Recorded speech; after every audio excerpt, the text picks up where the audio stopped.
Good morning, traders, and welcome. Welcome one, welcome all to the public stream here this morning. The market is now open. Looks like my software's got a little bit of a lag here this morning. There we go. Okay, so what are we looking at here in the markets? Well, the last few weeks, I don't know why I've got a lag all of a sudden. Of course, the one day I go live. So basically, the momentum in the market has been to the upside. We broke out of a balance area a couple of days ago. We created support. We back tested and created support for the breakout, and we got continuation of that breakout yesterday. So that is new momentum to the upside. But there is a caveat. I don't know what is going on with my computer this morning. It's being really funky. Sorry about that, guys. Anyway, the point is it is a continuation of the momentum. So every time you break out of balance, you generally get momentum that is about equal to the range of the balance. So in this case, hold on one second. Apologies, guys. Got to restart my software here.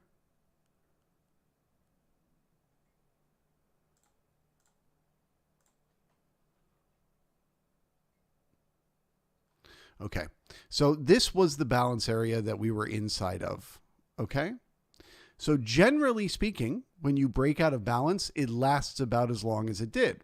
So 5 days of sideways balance would give us, 4 or 5 days of excess to the upside.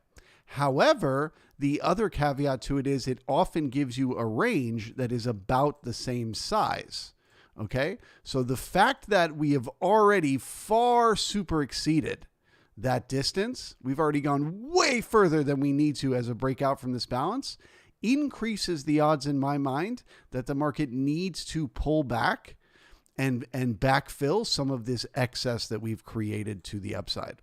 So what does that mean for this morning? Well, right now, the bulls are in charge. We have momentum. They're in charge. So we just go with the momentum. I am not saying to be bearish right out the gate this morning. Okay?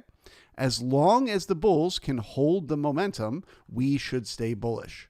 What would be the sign that the bulls can hold the momentum? If they can hold the overnight low. So this morning, as long as we are above the overnight low at around 45.10, I remain bullish. All right, I want to be crystal clear about that. Nothing is bearish above the overnight low. Every pullback is just a dip, so buyers can step in to keep the momentum going, okay? And there's no reason to fight it as long as they still have that momentum. However, if this overnight low breaks, if the market pushes below that overnight low, and then it comes back up and it turns that into resistance, that to me would be very bearish to see, because that would be the first signal that the market could give us that it is running out of steam, that it's done going up and it's ready to do what comes next. Now, whenever the market makes a move, there's two different ways it can balance off that move. It can make the move, create the excess, and then just go sideways at higher prices and balance off the excess using time. That is, of course, a possibility. However, to me, that is less likely to be the case. The higher probability is that whenever the momentum runs out, and again, I'm not calling for the end of the momentum, I'm saying when it runs out, I believe the higher probability is that the market will pull back, filling the gap that we created yesterday. This gap is just too much excess. It is too much of an unfinished auction. The market needs to come back down and fill that. I am absolutely confident that we will fill this gap at some point, okay? The trick to it is I can't tell you when. And I can't guarantee it'll be today. So the first clue I'm looking for that could be taking place, that we could be heading down to fill that gap, is resistance at the overnight low. Okay? So the next thing I would need to see, resistance at the overnight low would have to take us to yesterday's low, and then we need to see new resistance there. New resistance at yesterday's low gets me short to fill that gap. Okay? Anything other than that, literally any other scenario that could possibly happen today is bullish, in my opinion, because of the momentum. So What I'm thinking is going to happen, what I'm assuming is going to happen, is that if we come down and test that overnight low, we'll just look below and fail. We'll just poke down there, come right back up. That would be bullish to see. Or we'll poke down and find support, not even be able to test it. That would be bullish to see. Or we'll push higher and bring in new buyers and push higher and bring in new buyers and push higher and bring in new buyers, and that would be bullish to see. Everything is bullish other than resistance and new selling at that overnight low.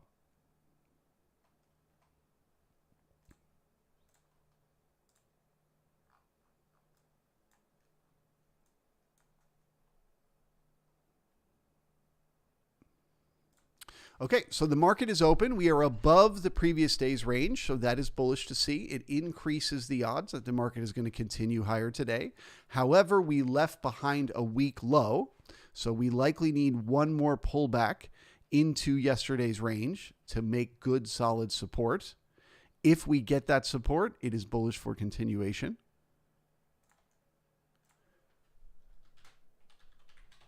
The two levels that I'm watching for support is this large node of both time and volume from the overnight range right here around 45, 20, 21-ish. Okay, that's the first support. The second potential support is this node down here of time and volume around 45.15. So those are my two support levels. That's where I'm looking for the market to flip and reverse and head back up. As long as it does, I'm a bull. I'm bullish this morning. If it doesn't, well, then we'll talk about it. Please smash that thumbs up button. We are on the public YouTube, so those thumbs up first thing in the morning really, really help out the channel. We got 114 people hanging out, but only 23 likes. Get after that like button. Let's go. Remember, smashing those likes tells YouTube to send more people my way. YouTube sending more people my way creates more opportunity for people to sign up for the workshop and learn how to trade. More people signing up for the workshop keeps me doing it. So even if you've already taken a workshop and you're already a master of the market and your own mind, still smash that like button because you help make it possible for others to follow in your footsteps.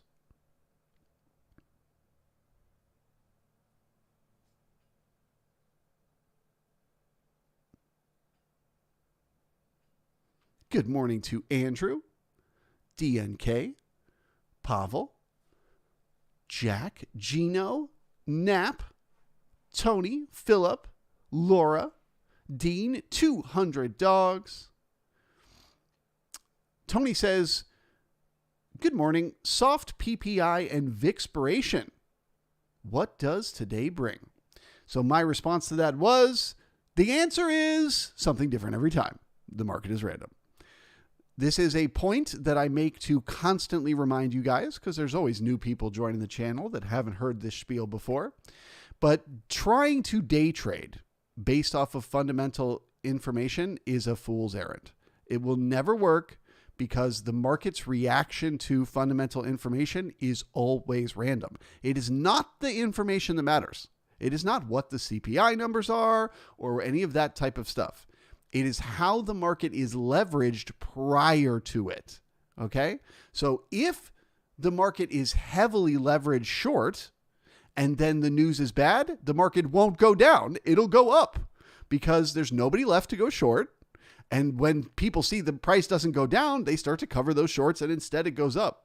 So you have to understand you can't go based off of fundamentals, not for day trading, for long-term investing, of course, but for day trading, you have to go off of technicals. They're the only thing that is reliable, that works day in and day out the same way always.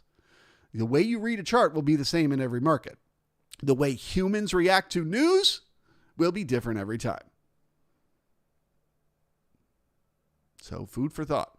You definitely want to be aware of news. You want to be aware when important events are happening so you can look for volatility and you won't be confused as to what's happening.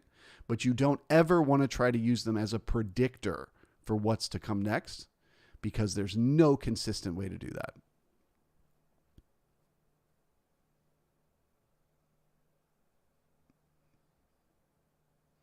Adam 1 says, good morning. It should be an interesting day with one time framing present. Key weekly resistance are right nearby. Some interesting variances between ES December, ES continuous SPY, and SPX. Yeah, I'm not worried about any of that. So the way I'm going to do this, and I'm not being quip, I'm being dead serious, Adam 1, is I'm looking at that overnight low, and it's the only thing that matters to me. On the futures, the overnight low. If we get down there, we look below and fail, I'm bullish. If we get down there and we get new selling, I'm bearish. End of conversation. And the reason is because of what you're talking about, because there's so many factors. There's so many confusing things. I could be looking at SPY. I could be looking at SPX. I could be looking at this. I could be looking at that. I could find a million different ways to confuse myself and have no fucking clue what's happening. Or I can just keep it simple, because this right here will be an opportunity to make money. Any buying above here, as long as it holds, is an opportunity to make money. Any selling below here, if it becomes resistance, is an opportunity to make money. I don't really need to understand why whatever's happening is happening. All I need to understand is what is happening. Am I getting resistance or not? That's all that matters.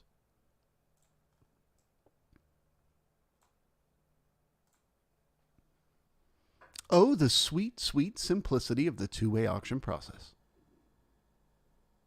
Tim says, happy midweek. My eyes had to adjust to the old thumbnail. Got used to the new one? Yep.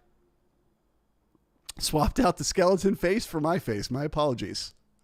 I know it is a less attractive leap to make.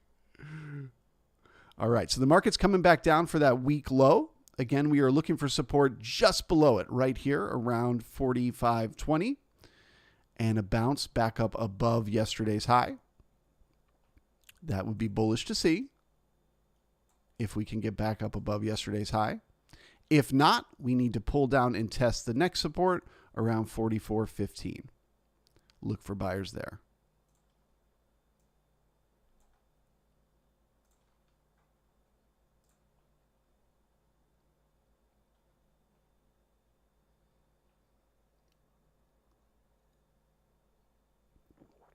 Good morning, Malang, Grizzly Bull, PSC, Bust a Move, John George, Mike Who Thinks, Deborah, David, and DNK says, is the overnight a 45-degree low? No, it is not. It's very, very different from a 45-degree low. If anything, the high is closer, but it's not either. So to be a 45-degree angle from the overnight, it has to start at the low, and it has to go straight up in a 45-degree angle like that. What you have here is just two large nodes of support. So you've got one area where there was a lot of two-sided trade right here, one area where there was a lot of two-sided trade right here. So kind of like a 45-degree angle, those would act as support, but it is not officially a 45-degree angle, which of course is much more potent. This is just good old-fashioned nodes of volume. Can they hold it?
Okay, so right now as we are testing the support, I'm clicking over here to take a look at the ticks. That is the TICK chart. You can get it on pretty much any charting platform. And the tick chart is showing us the momentum of the underlying shares on the NYSE. So the reason I'm looking at that right now is I'm trying to find out, as the futures pull back in to test this node of support, are people buying the underlying shares at the same time? You know, did Apple just get to a good level to buy? Did Google? Did, JP Morgan Chase? Whatever. The underlying shares, are people buying them right now or not? That will give me a clue as to what will happen with the futures. So if we get a bounce off the ticks and they start to head higher right now, I know there's buyers stepping in and likely this support will hold and we will continue higher. If the ticks continue to push lower, that's a sign there are not buyers stepping in on the underlying shares, which increases the odds that the futures will need to pull back down and test the next support. So I'm watching those ticks to see if they can hold the first support or if we have to test the second.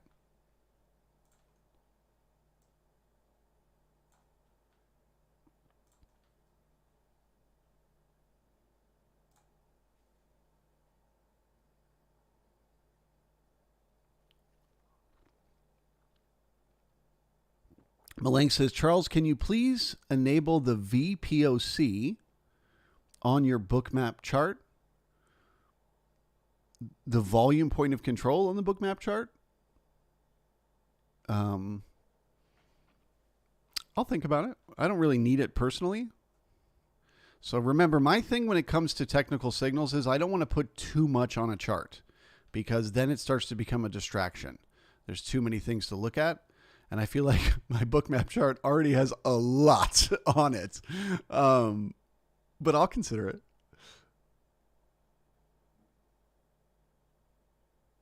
And he says, and how do you determine VPOC shifts in the volume profile on Window Trader? So I just go based off of eyes. I just use my eyeballs. Whatever level has the most volume, that is the volume point of control. If the market pushes lower and it starts to spend a bunch of time down here and it brings more than 10,000 contracts, I will just know that's now the volume point of control. And I just kind of manually keep up with it there. But remember, for me personally, intraday, the volume point of control doesn't matter. The time point of control does.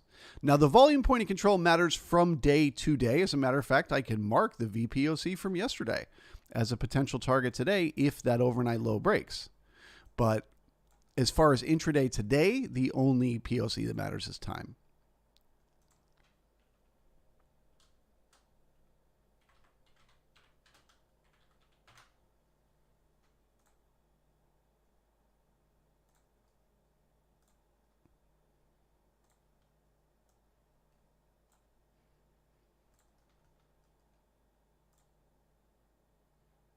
Okay, so right now we've got a good low with good excess and good taper. The ticks bounced at the zero line, so that is all bullish to see. The next thing the market needs to do is get back above yesterday's high, back above 24, and then turn that into support. If they do, if they get back above 24 and turn it into support, we are looking for another move to the upside.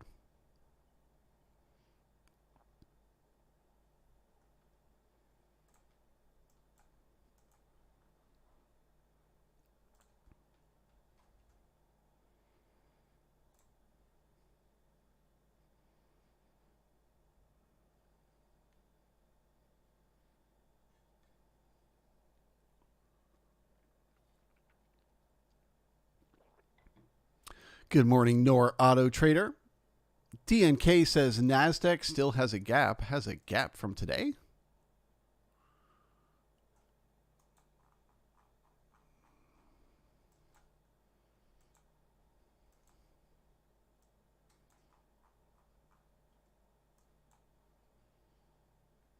You are right. There is a gap on the Q. Good catch. Okay, so what does that mean? Well, first off, it's very bullish, right? Gap up is a sign of momentum.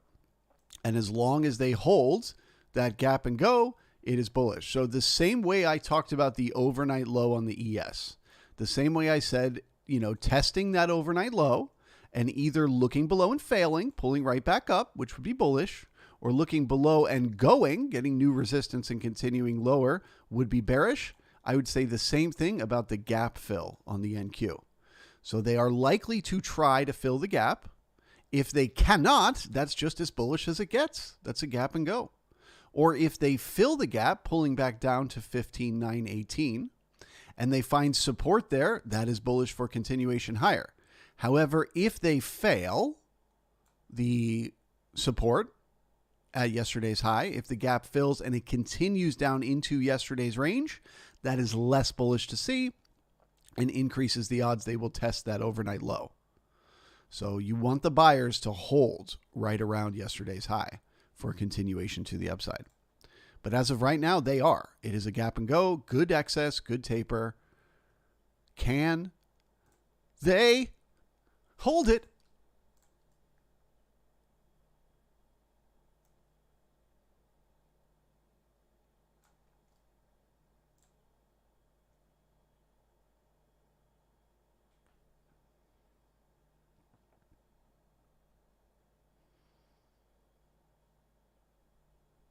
All right, so we could not get back above yesterday's high here on the ES, and the ticks failed. So that tells us the first support was not enough buyers. We need to pull back down towards 45.15, looking for buyers there. Once again, a bounce there is bullish. It's as bullish as can be. Don't let them fool you. As long as they're above that overnight low, it's buyers stepping in here.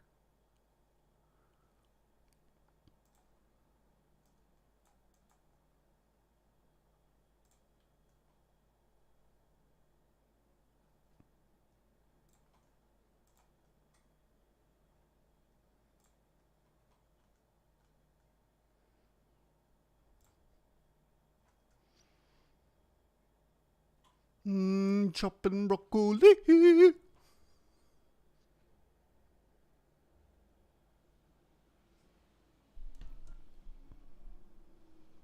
Mark says, I'd love the market to crash to wipe out weaker longs and then regroup for the seasonal rally. Not crash, but liquidation. So I'm going to give you two answers which are contradictory to each other. First off, yes, I completely agree with you. The market needs a liquidation to give those stronger hands who won't chase this a chance to get in. But so far, the momentum is telling us that they're chasing, that they don't need that liquidation right now. So whilst I agree with you that that would make logical sense, the market doesn't always do the logical thing. Sometimes it gets emotional. And one version of emotion is chasing momentum. Anybody who was short the market or flat before the big move up, they're in a position today where they, like you, are desperately hoping for a liquidation so they can get in. If they don't get it, I don't know, let's say right now the market finds support, turns around and starts heading back up above yesterday's high. What's going to happen to those traders? They're going to think, fuck, I'm going to miss it. I'm not going to get my liquidation, and they're going to have to chase the trade. They're going to have to buy at the high. So that's why I say we must wait for a signal from the market that the momentum is over. That signal to me is the overnight low.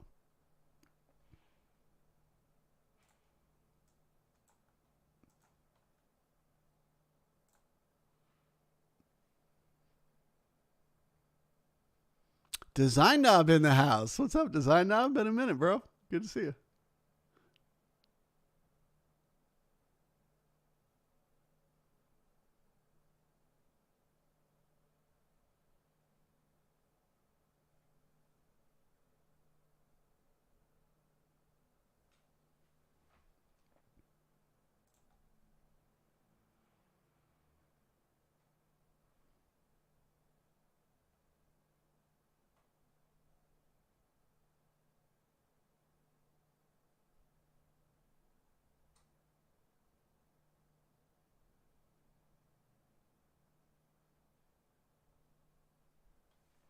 So when I'm looking at the market internals here, I'm looking at the ticks. We're getting something similar to yesterday, but a little different. Okay, so yesterday what was happening was the ticks were working their way lower whilst the price was going higher, right? And that was a sign that there were new buyers stepping in, that they were buying and buying and buying. Well, this morning, the inverse is happening, right? The market is bringing in buyers and holding that zero line while the price is pulling down. So that is a sign, again, that we are getting buyers, but not with the same momentum as yesterday. So that further confirms my belief that to keep the momentum going on the day time frame, they've got to hold this overnight low. The market will start to liquidate below there. So it's bullish, but barely. Still got some proving to do.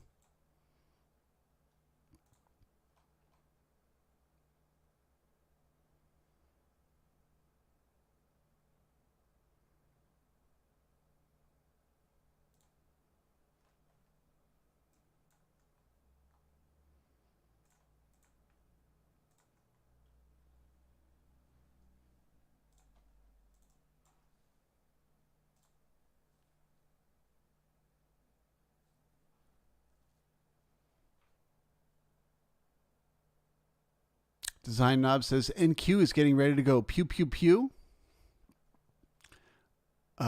Which pew, pew, pew? Gap and go or pullback? All right, so that's the gap fill. So right now on the Q, the buyers need to step in.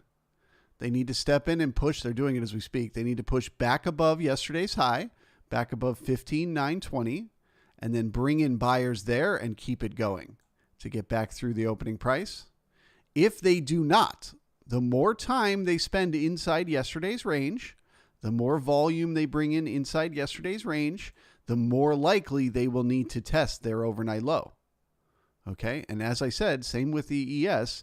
If they break that overnight low, there is potential they bring in new shorts to try to fill the gap from yesterday. So this is the moment for the buyers. It's now or never, folks, on the NQ.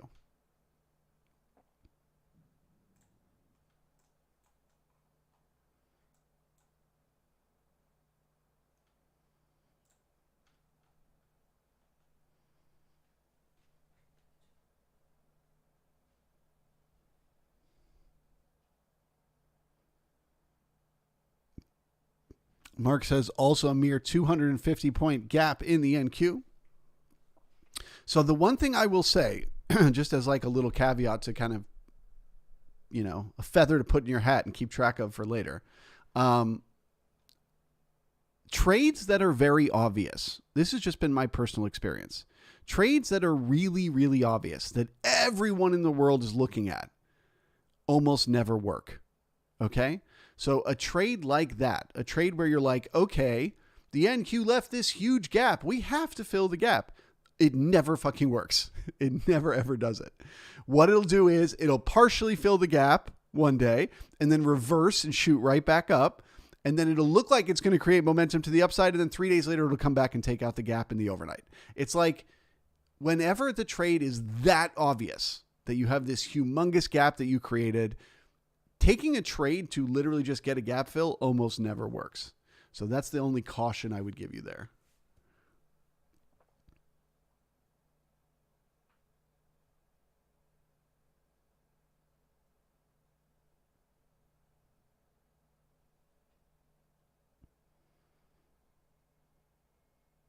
So another way to explain that would essentially be, let's say the market were to test the overnight low and it were to get new selling today on the ES, okay? The market were to push down, it were to get new selling down here. Well, that new selling would first tell me we're likely to test the volume point of control. So then we poke down and we test that. And then the question is that all the market needed to do? Can it turn around and head back up from here?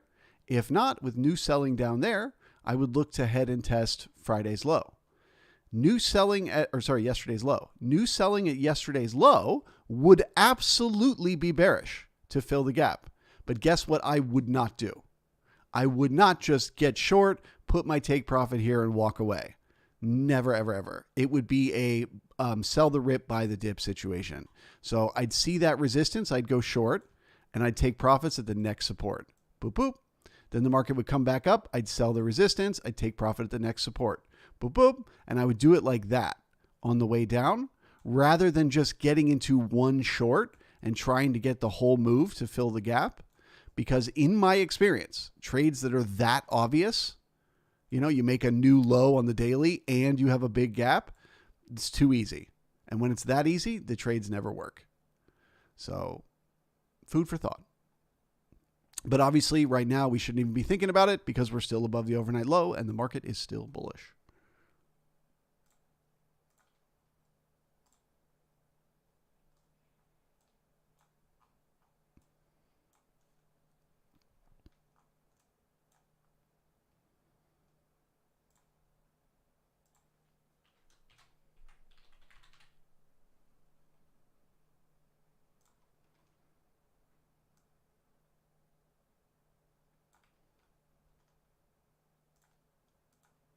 Charles, you're throwing around a lot of complicated terminology and things like this. You're talking about weak references and poor references and support and resistance and will there be buyers, will there be sellers, what's likely to happen next? This seems like too much for me to learn from just watching you for an hour on a live stream. How can I really let this information sink in so that I can use it in my own trading on a day-to-day basis as I watch the market move? Well, great question that you ask. I'm teaching a course called Mastery of Markets and Mind. You can see there is a link at the top of the comment section, marketsandmind.com. Head on over there, sign up for the course, and in a 2-week period of time, in the beginning of December, I will teach you everything that I use on a day-to-day basis to understand the market, to manage my risk, and to develop my trading setups. How I decide what trades to take and when. If you sign up this week and you use the discount, the promo code early, you can save 20%.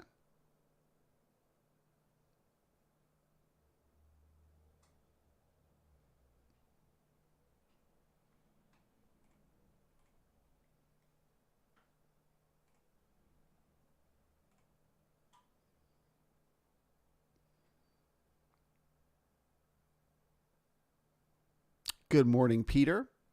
Design Knob says, let me simplify it even further. Buy low, sell high. I keep telling them, Design Knob. I keep telling them, you guys, just buy low and then sell at a higher price.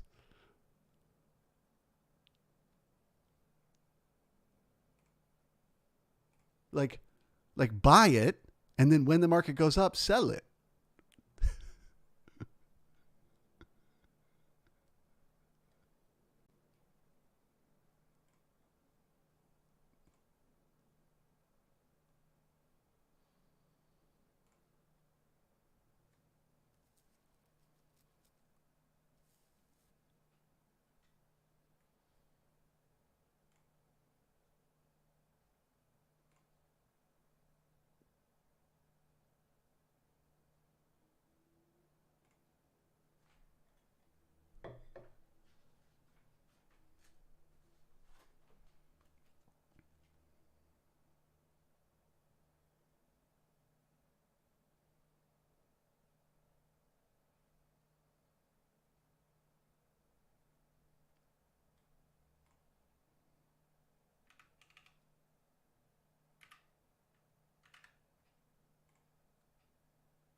Okay, so it's a tough moment here.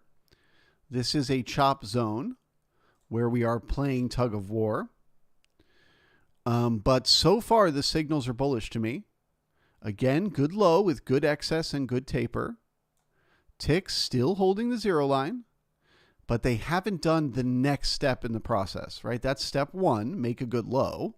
Step two is they got to get above yesterday's high and turn it into support.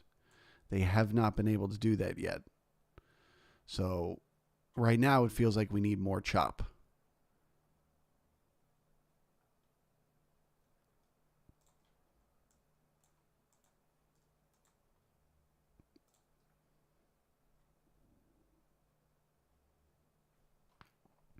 I would also describe the B period high as weak and in need of a test.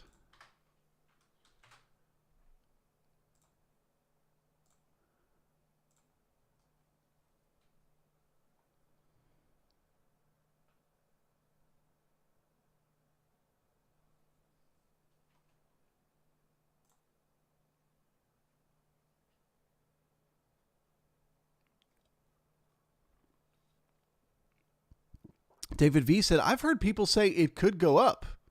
It could go down. Story of my life, bro. I mean, he's making a joke, but just to clarify for those of you that are new to the channel, that is how I trade. So every day I come up with 3 different scenarios for what could happen that day in the market. A scenario where the market goes nowhere, it just goes sideways all day and drives everyone mad. A scenario where the market is bullish and it moves much higher. And a scenario that is bearish where the market needs to pull back. Every single day, I look for, if the market was going to do one of those 3 things, how would it do it? What would it look like? What would be the things that would give me signals along the way that I understand what's happening? So for example, I said this morning, I am bullish as long as we are above the overnight low down here. As long as we're above 45.09, I am bullish because I assume that there are buyers waiting inside of here to keep the momentum going. So what would be bullish for me today? What would be that scenario for the market to go higher? It would have to now, it found support, so it would have to now get above yesterday's high, find support there. It would have to push up to the overnight high and find support there, right? That's step 2. Step 1, make the low. Step 2, find the support. Step 3, more support. Okay? What would be the scenario that makes me think the market is going sideways if that fails? If the market pushes above yesterday's high and finds support and then pushes up to the overnight high, but it can't find support there, well, then we're just going sideways all day, right? So support is bullish for the bigger move up. No support is sideways. And what's bearish for the move lower? Pushing below the overnight low and finding resistance. So as silly as it is to say, any day it could go up, it could go down, it could go sideways, that is actually how I trade. By coming up with every scenario so that when I see one of them playing out, I'm not confused. I'm not saying to myself, how on earth could we possibly be pushing higher? Or how could we have failed and be pulling back down? Well, I know because we couldn't find support here or we got resistance there or, whatever. That is the two-way auction process. Ken says, your course falls during a bad time of year for me, and I will not be able to watch many of the days live. How long afterwards will I still have access to the recordings? So you'll have access to the recordings for up to 2 years. But if you can't do December's workshop, I'm going to do another one in February. So you might find it, you might find it to be better to wait until February. Here's the thing about it, right? There's nothing wrong with just missing the live class and going back and watching it afterward. That's perfectly fine. But what you do take away is your ability to ask questions in real time. That's one of the benefits to the live workshop. Is as I'm discussing different topics, as I'm teaching something, if you don't understand it, you can keep asking questions until you do. And that's sort of the advantage to doing that live format.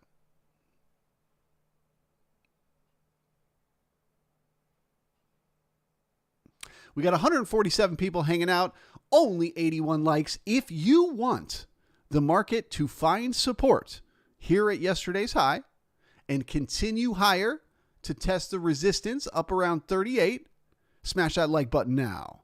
Bow, bow, bow, bow, bow. Do we have 20 bulls in the house?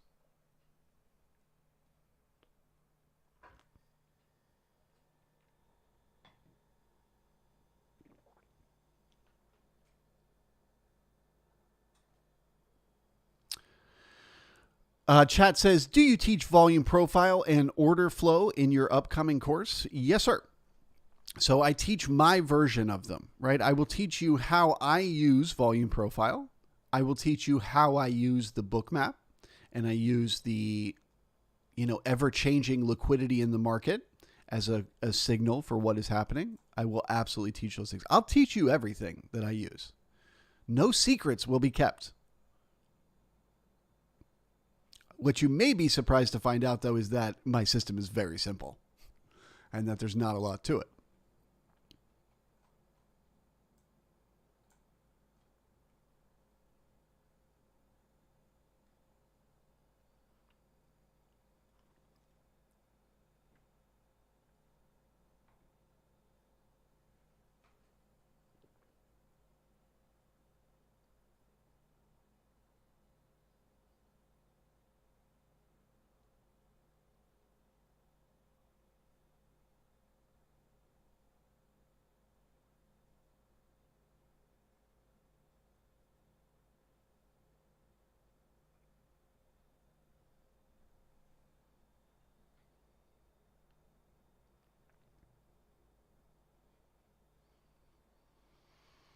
Bart says, signed up for the course.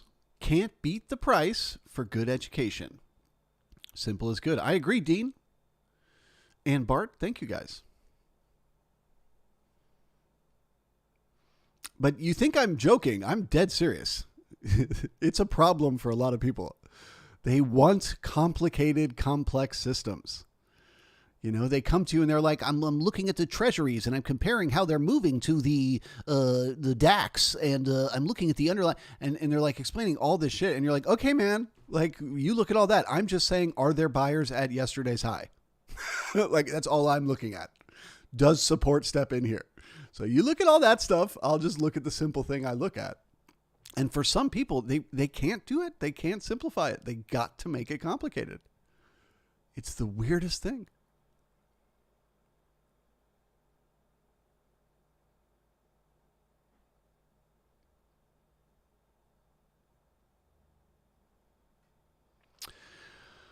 Chat says, do you give exact settings for the indicators that you use? Yes, sir. All my indicators are in the Bookmap. For Bookmap are in the Discord for the Pirate Traders Brigade. They are also visible during the course. And if you want my template for Window Trader, just email me. You don't have to pay for anything. Just email me. I'm happy to send you my template for Window Trader.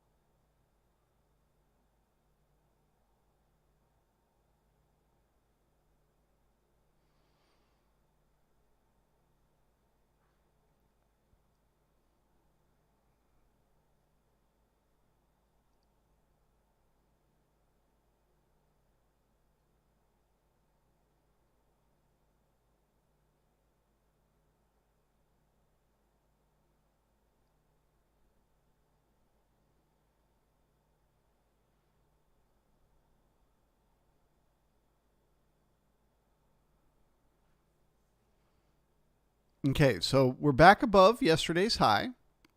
The market is trying to turn it into support. What am I observing right now? The complete and utter lack of momentum, right? The market is just crawling at such a slow pace. There's no tempo at all. That's not excitement. That's not bulls chasing the market. So this to me is feeling like we're going to get more sideways chop here.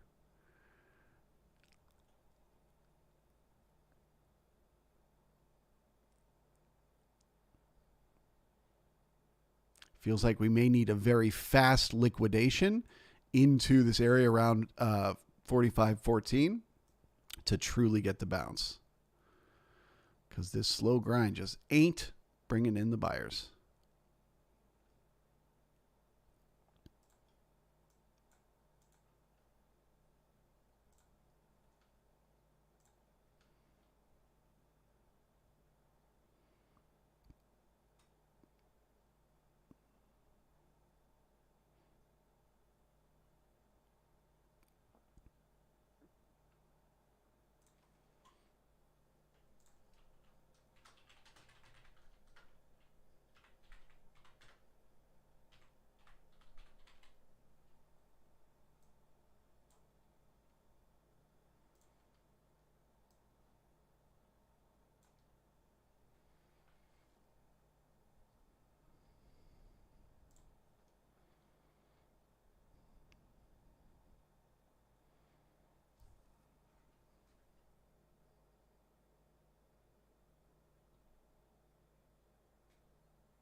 Radham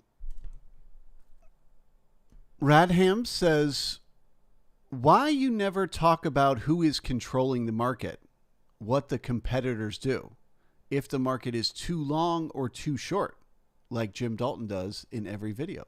Thank you. I do, brother. That's what I do every day.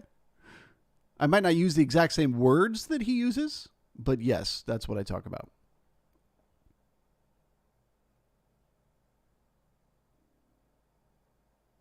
So you say, who is controlling the market, right? Well, that's the question of, is this short-term day traders participating, or is this longer-term investors, right? Something I talk about all the time. Is the market overly long or overly short, right? That's what we're literally all day, every day. We're watching excess and taper in volume and price to recognize the end of those auction processes. So for example, in the A period, when we were down here, I said we just created a good low, good excess, good taper. That's step one for the bulls. And I said, and then step two is pushing above yesterday's high and turning it into support. That's step two. That's what we're doing right now. Step three is testing the overnight high and seeing if we can turn that into support. So I'm just using different terminology to explain things. I'm explaining the market got itself overly short. Now let's see how far it goes to become overly long. Will it be overly long at the overnight high, or will there be new buyers? I just use the term, does it push up there and find support? It's the same conceptual idea. Support means the market is not overly long. Lack of support, a look above and fail, means it was overly long, and vice versa.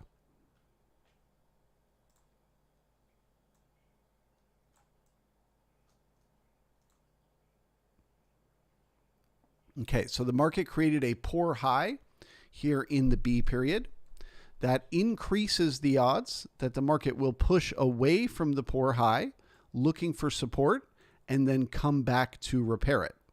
If it immediately repairs it, that is more bullish to see. And if it pushes away and doesn't come back to repair it, that is very bearish to see.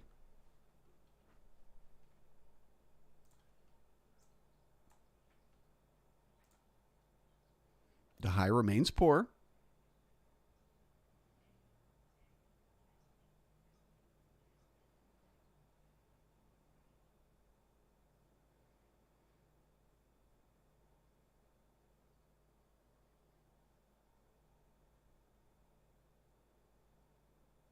Okay, so now we'll talk about the market getting itself overly long. The taper in the volume is telling us we're getting ourselves overly long. We need a pullback to bring in buyers at a lower price. But the poor high is telling us we have an unfinished auction up here, so that when we pull back, there's a magnet tugging on price to revisit.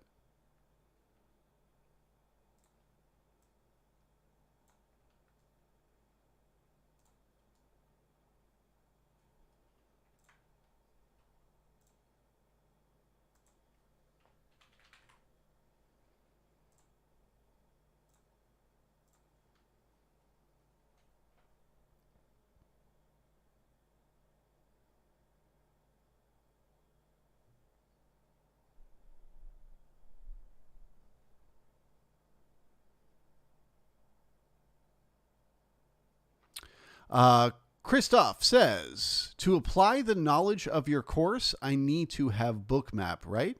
Any other tools? Yeah, so this is a great question. Do you need to use all the things I use? So there are basically three things that I use in my trading. One is the market internals. That's this screen you see here, the Thinker Trade screen. Okay, that's a combination of the 20 moving average on the 15-minute candles, the breadth for the market, the advancers versus decliners for the market, and the ticks for both the NYSE and the Nasdaq. Okay, that is one tool that I use.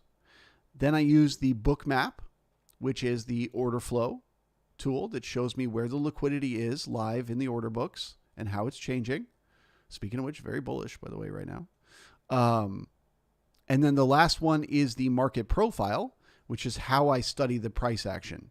This tells me who the participants are and where they're doing business. Okay?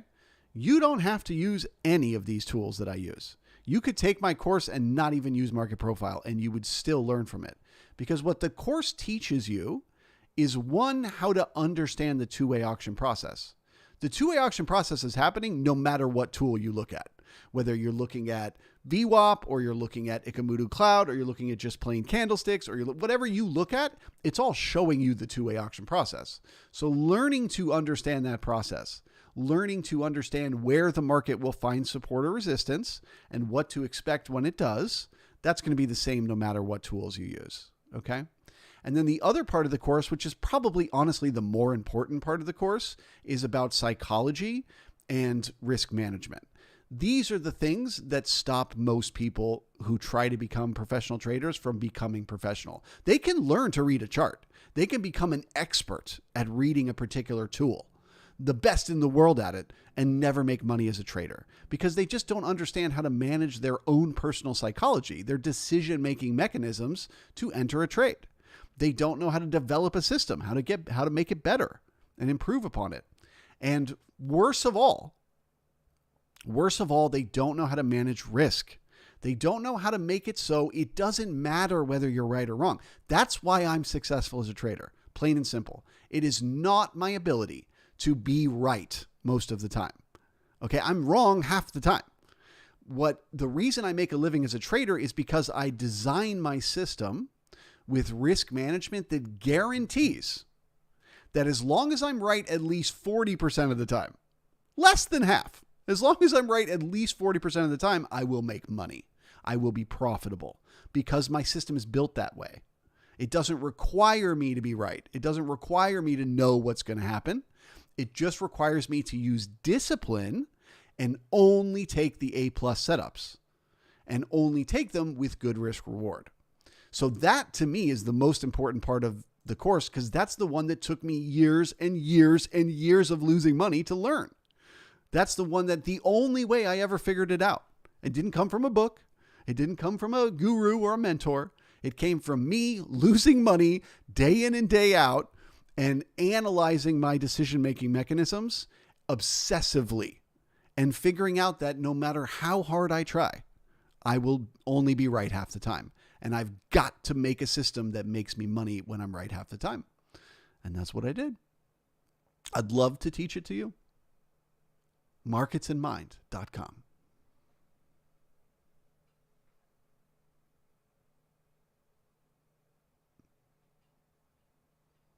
Clipper says, forgive me if this is too complex a question to answer right now, but can you talk a bit more about how you can determine if buyers are stepping up at yesterday's high or stepping in? Yes.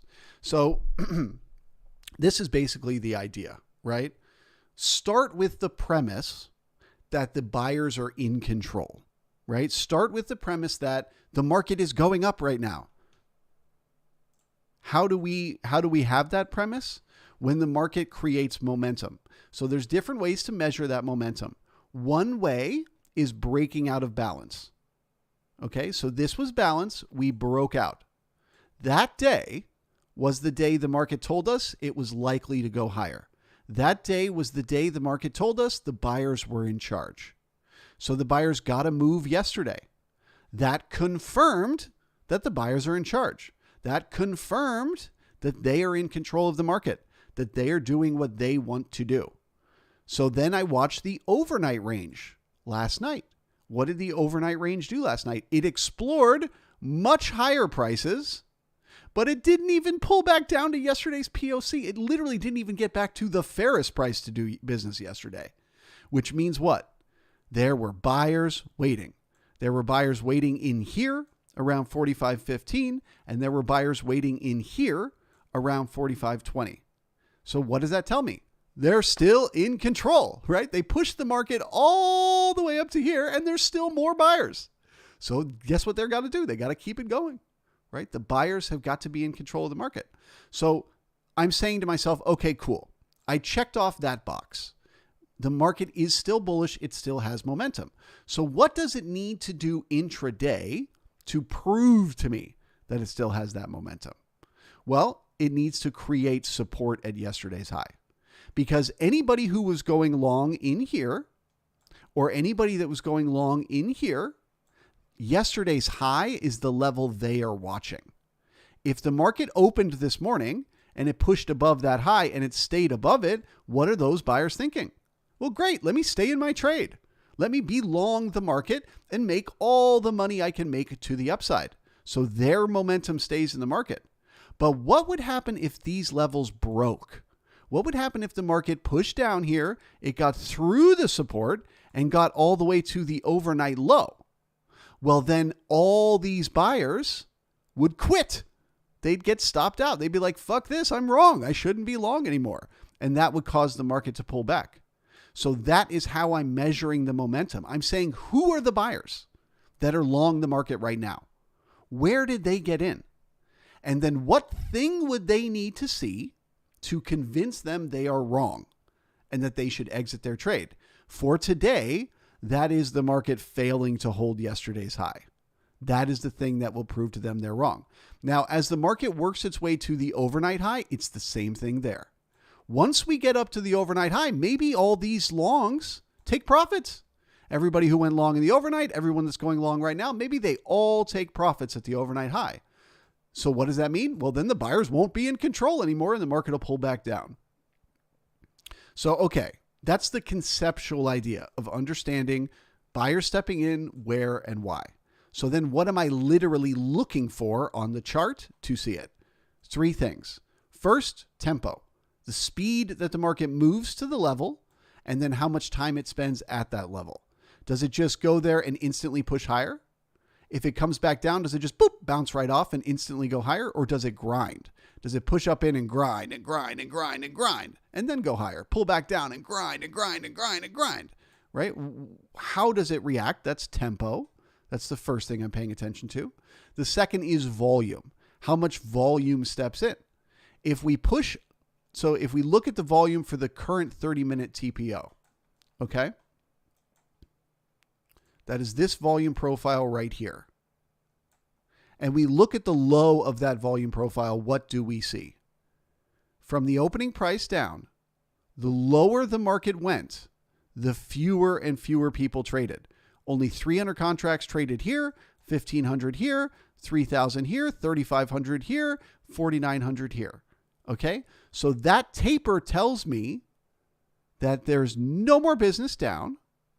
And then this large volume node right here shows me that once the market stopped going down and it started going up, there was a lot of business right at yesterday's high.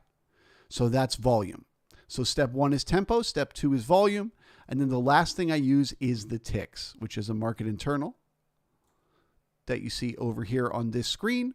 As long as the ticks continue to find support at the 0 line, which they have been this morning, that is a sign the buyers are in control. So when the market pushes above that overnight high, above yesterday's high, and it comes back down and it's finding support, it's starting to bounce there with price, I'm looking at those ticks. Do they bounce as well? If both bounce, then the market's likely to keep going.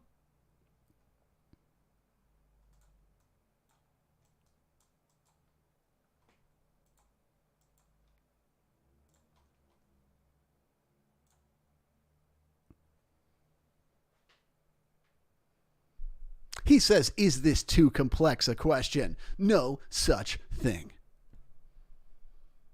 Good morning, Miguel. Good to see you.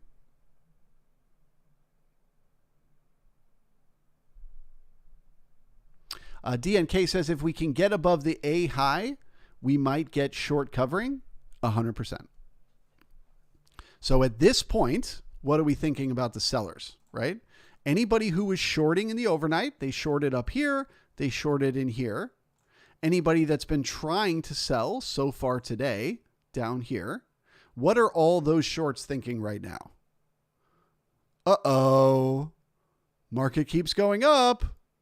So every little bit that it moves, you're going to squeeze a few more of those shorts. And then it'll pop a little bit higher, and then you'll squeeze those shorts, and then it'll pop a little bit higher, and then you'll squeeze those shorts. Hence why I say what happens at the overnight high is really important, because that's where all the stops will be. Anybody that was shorting up in here in the overnight, anybody that's been shorting today, their stops are up there. So once that business is had, we find out what comes next.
Payment says, is this NQ? This is the ES. We can look at the NQ. Let's see what the NQ is doing. NQ. So this is less bullish than the ES. A little bit less momentum. It is a gap and go still. But the thing about a gap and go, what makes a gap and go so potent and makes the market continue going higher is chasing. Is people waking up in the morning and feeling like they're going to miss their chance. They got to get long now or they're never going to get their chance. And so grinding like this right on top of yesterday's high is not bullish because it means we're having to really fight to bring in those buyers. So it is bullish. It is a gap and go. Right now they have the momentum, but they really need to get this thing going or they're going to fail and pull back in.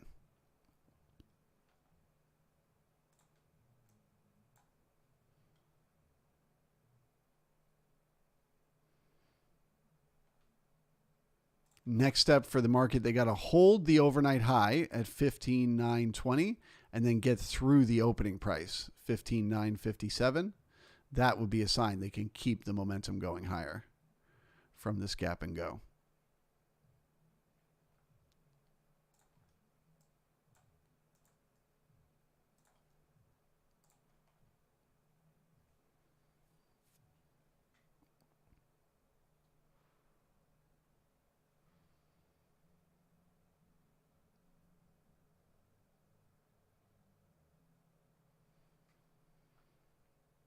Chat says, is your strategy can work on Top Step platform? So I don't teach a strategy. I don't teach you how to enter trades. I teach you how to be a trader, how to think like a trader.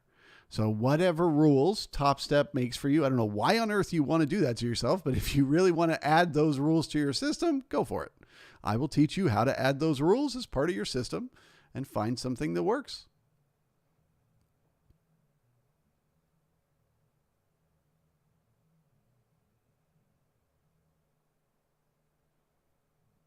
Arcade says you need to define your own system and tools.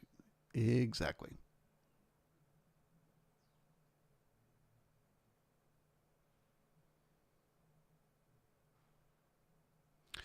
David V says, regarding a bounce at support or resistance, how many attempts do you look for a bouncing before you feel confident that there is support or resistance? The answer is 1.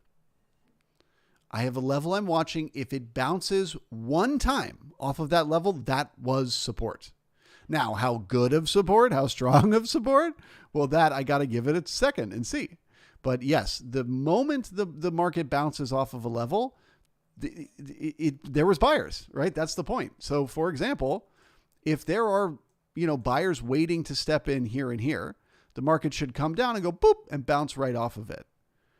It may go boop and then just friggin' go. Or it may have to grind and grind and grind and grind and come down and grind and grind and grind. And then slowly, I can't know which of those two it's going to be ahead of time.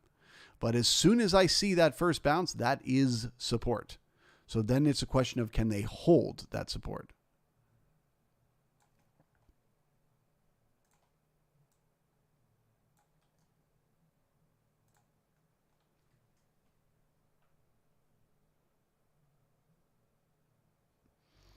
Scooball says, support on the ES. Can it hold?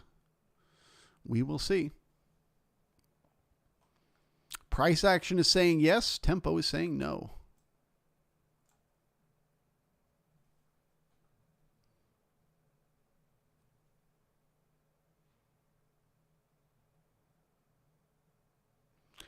Tony says, in the C period, 2 ticks above the high repairs it. That is correct. This one isn't technically a weak high, but it is low volume.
Design knob, what is your picture? Is that a shark? What is that?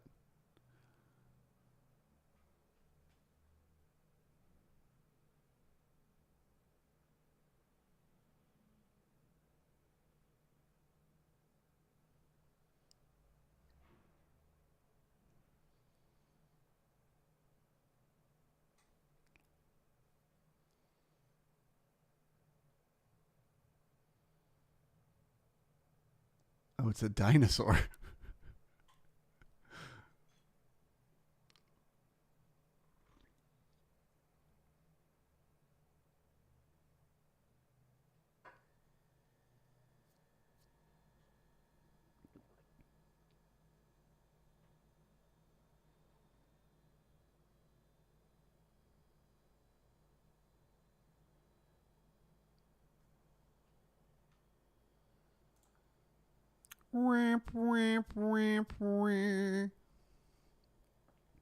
This is a great day for learning patience.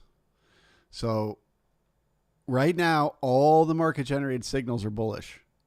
They are all saying we're heading up to test the overnight high around 45.42. But the tempo is so slow. And sometimes that's what the market does. It goes really slow so that people are convinced it can't keep going up and they start shorting, and then it squeezes them. Out of nowhere, you go boop and you get a little pop. So don't let the slow tempo distract you. As long as the ticks are holding, as long as support is holding, assume this thing is heading for the overnight high, as that is the highest probability. However slow the trip may be.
Talk about stairs down, elevator up.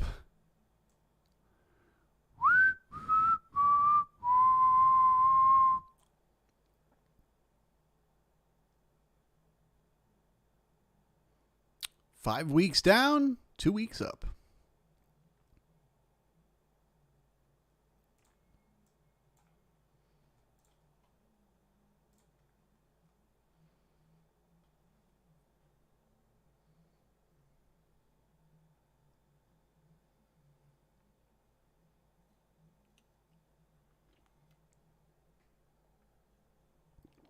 Yep, exactly, Scuba.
Joe Black says, if long from 45.26, do you take profits?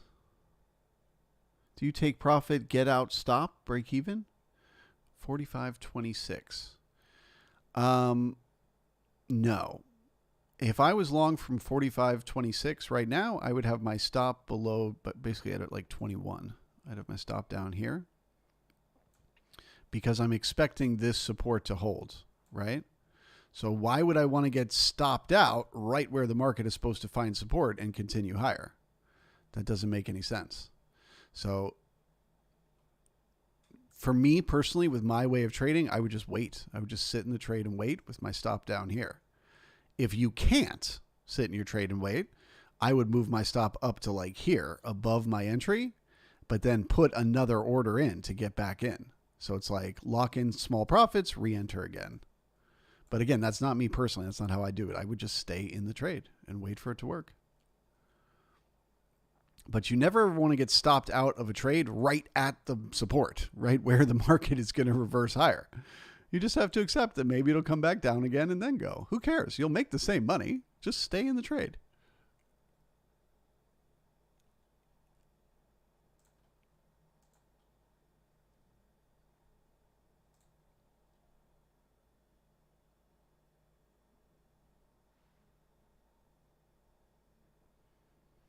Okay, so the market just created another poor high.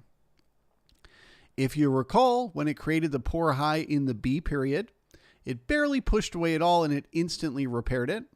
So now we're asking the question, does that happen again?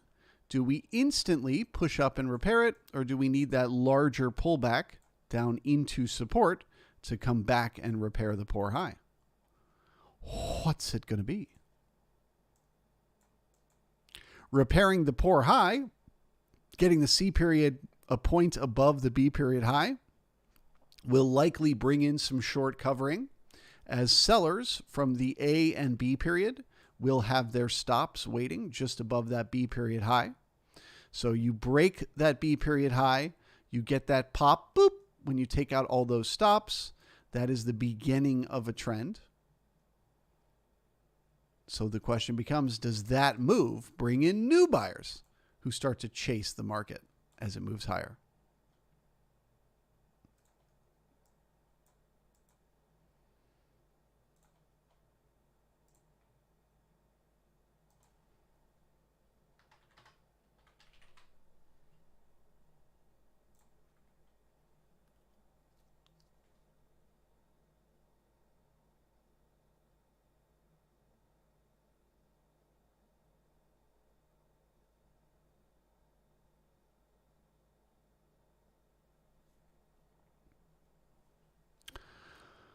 Cog says, do I still use Thinkorswim? I don't use Thinkorswim for trading. I have my IRA with them.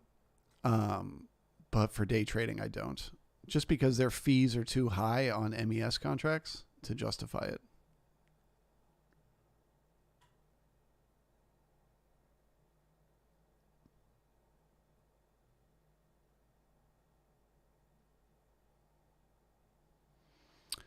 Look says, quick question. How long is your broadcast this morning?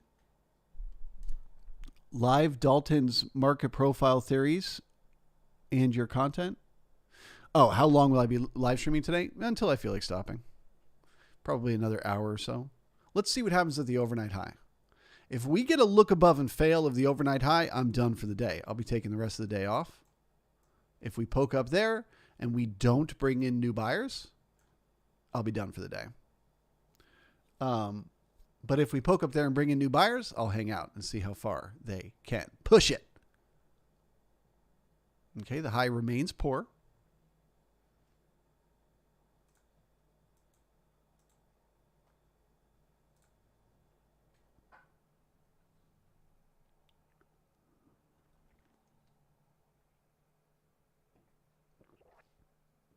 $777. No, markets and mind.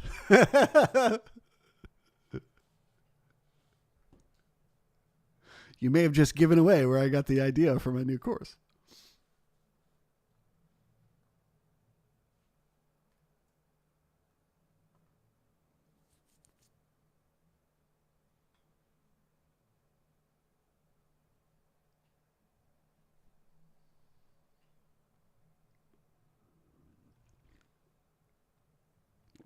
Oh man, we broke 100 likes.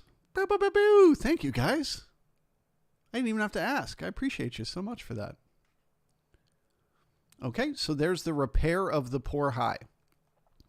So in terms of looking at the two-way auction process, intraday today, we now consider this a trend.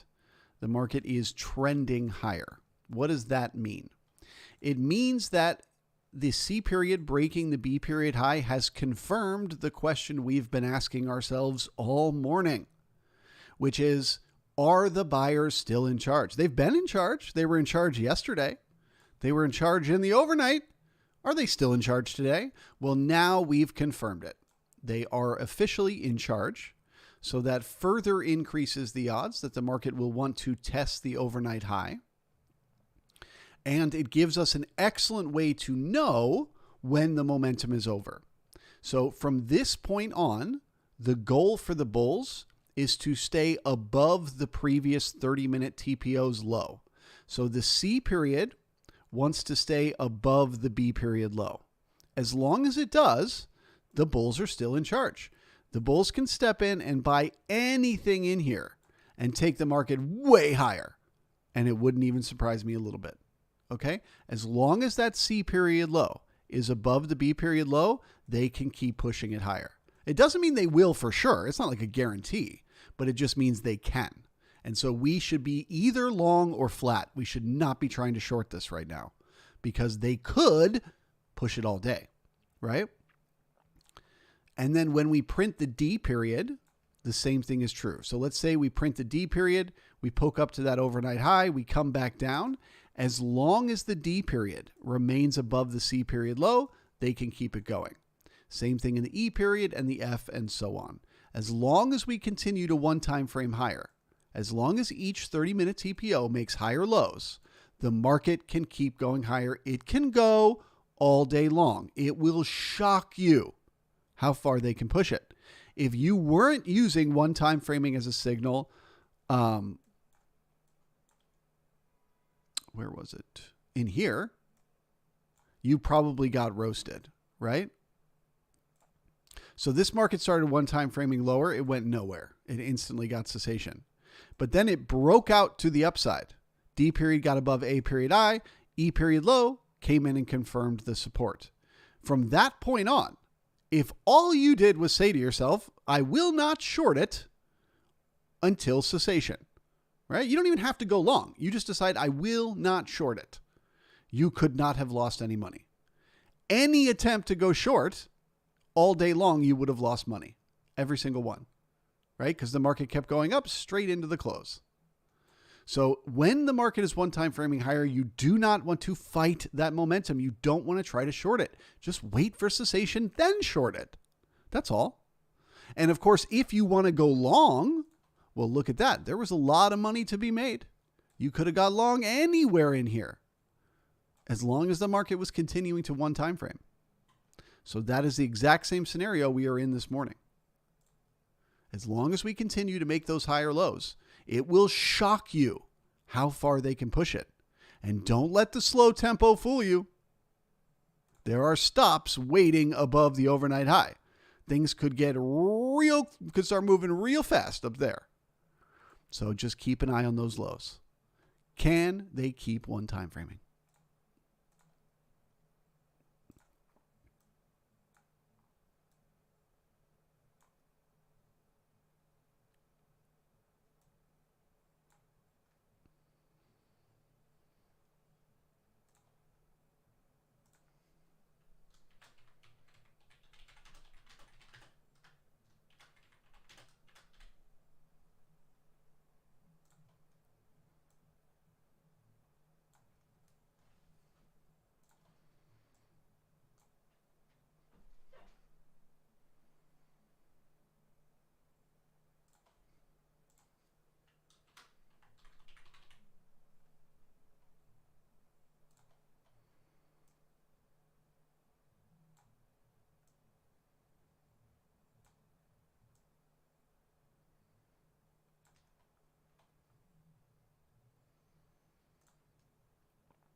Cog says February workshop called Profile in Markets. No, they're both called Mastery of Markets in Mind.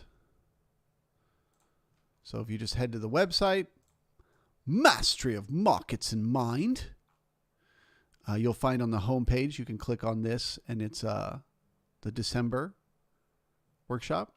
Or if you click on the workshop tab, if you go over and you click on workshops in the tab, and then you scroll down to where it says check availability,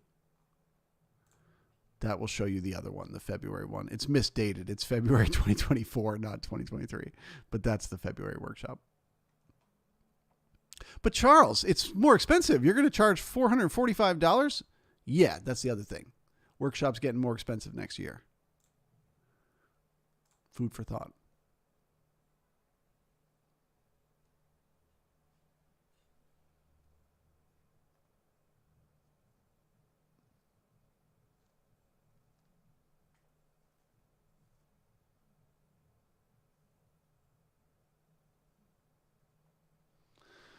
Mike, who thinks, says, Charles, where do you trade MES? I do not recommend brokers anymore because I have recommended my broker to people in the past and then they didn't like it and got upset. Like they had a problem with the broker and they got upset at me about it. So I don't recommend brokers, but I would encourage you to Google it and just look. There are a lot of cheaper brokers than Thinkorswim for trading MES. But a broker, that's a personal decision. You got to do your own research.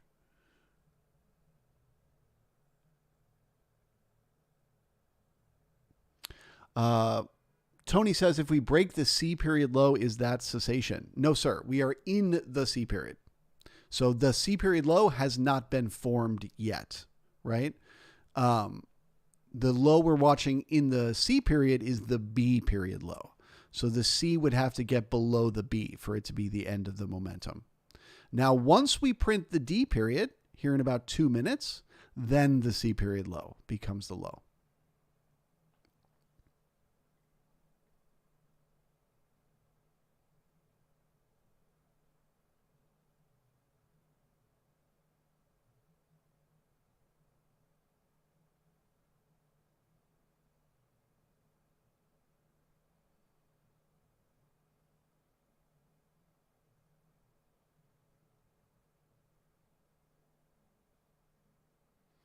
Scooball says, I would be glad to see some pink candles up here. So what he's talking about is measuring the volume. If you look at the volume profile over here on the left, you can see right now we've got taper at the high and the low. So most of the volume is trading in the middle of the range, and there is thinner volume. Well, there's your pink candle as we were talking about it. Thinner volume at the upper end and the lower end. So that's a sign of chop, right? That's a sign that we don't know where we're going yet. So what he wants to see, we just got it, is a pink candle up here showing new buyers up here, which is bullish. Okay. So right now, as we print the D period, we have moved up the level of cessation. It is no longer the B period low. It is now the C period low. So somebody asked me earlier, if they were long from 24, if they were long from 24, where would I put my stop? At this point, I can now move up my stop, right? So if I was long from in here, now I can put my stop above my entry at cessation, and guess what I can do? Sit back and relax. I don't have to do anything else for the rest of the day. I can either put a take profit order right here, lock in those profits. Okay, that's a about 15-point move. Okay, that's a pretty good move. Pretty good profits for the day. I can lock in my profits and be done. Or I can just kick my feet up and relax and let the market keep going up all day long. And every 30 minutes, I just move my stop up to whatever the low is of the previous TPO, 1 point below it, and so on and so forth all day. And maybe the market goes 100 points higher for all I know. So that's two ways to trade the trend. You either lock in the profits at resistance or at your target, or you monitor for continuation with the cessation.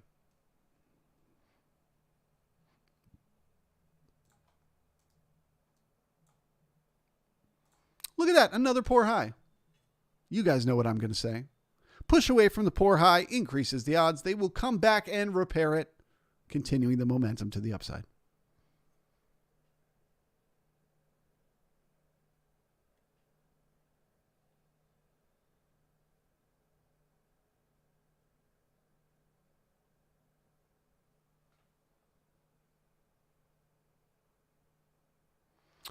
Tony says, when you see a poor high and you see a volume shelf on Bookmap, does that give a clue if it is likely to look above and fail? Well, a poor high doesn't look above and fail. You're confusing your terms.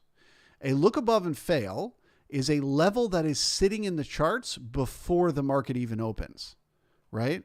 So there's only two levels that could look above and fail today. You could look above and fail the previous day's range, or you could look above and fail the overnight high. And that has to do with, as we talked about, the buyers or sellers that are currently in the market where they do business. Anybody that was long in the overnight, okay, is either going to take profits at the previous day's high or at the overnight high. And any shorts from the overnight are likely to give up and get squeezed if we stay above yesterday's high or if we stay above the overnight high. So that's levels where a look above and fail would be a relevant signal, right? Because we're waiting to see what happens at that level. We've been waiting since before the market even opened. We've been waiting for that. A poor high is a signal for something that's happening intraday in this moment right now, which is the market is creating the poor high to convince sellers that they've just made a double top and that the market is going to reverse and head lower. So it pushes up and it comes back down and more people sell. And then it pushes up again and it comes back down and more people sell. And it pushes up again and it comes back down and more people sell. The more you see that, the poorer and poorer and poorer it is becoming. Because every time it comes up to that exact level, you can see it happening here on Bookmap. See how it's reversing at the exact same level again and again, and we're doing it now again, right? That is them trying to convince traders that this is a double top, a triple top, a quadruple top. Short, short, short, short, short. Because all those traders who are going short in here, they're putting their stops up here. So the market goes down because they're going short, right? But then the liquidity becomes the magnet that pulls the market back up. And when it comes back up, all those sellers get squeezed. So boop, the market makes its next move. So that's a completely different thing than an overnight high or a previous day's high. The mechanism is totally different. This is short-term traders. This is like day traders like you and me. This is the big boys, the swing traders, the long-term investors. That's the levels where they're deciding what business to do.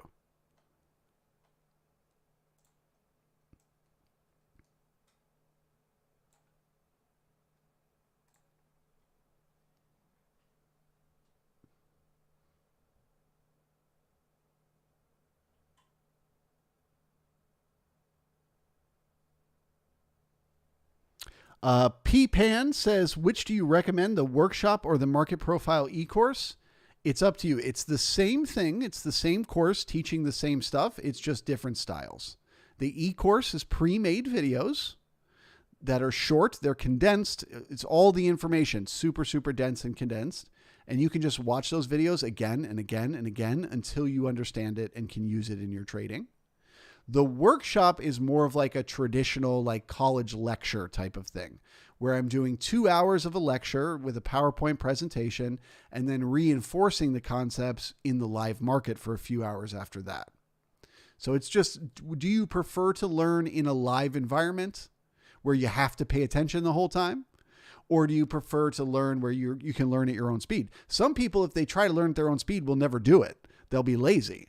But if they have to show up to class at a certain time on a certain day, they will. So it's just whatever works better for you. But if it were me, I'd take the workshop.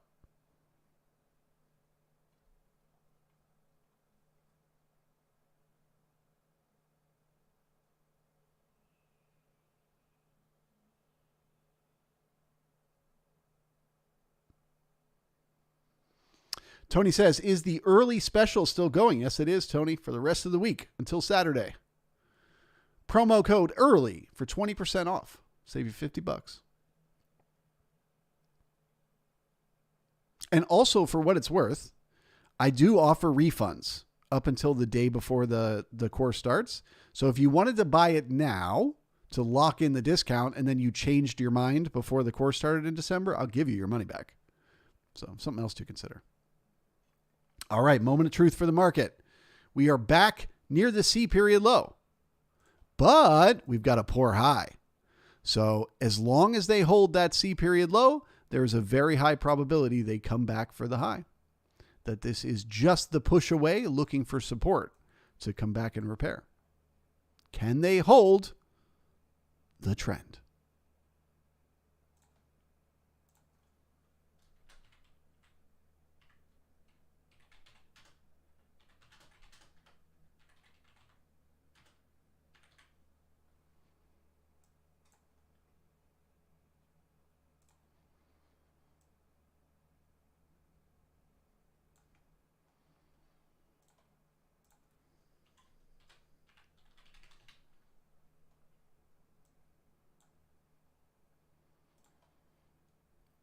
It's also worth noting we pulled the point of control higher here in the D period.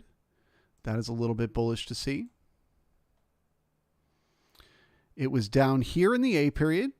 It was here in the B period. It was here in the C period. And it is now here in the D period. So whilst it's not a huge change, it's not like it's shocking, that is a sign that the fairest price to do business is going up and up and up throughout the day. That is bullish as a sign they can keep this momentum going.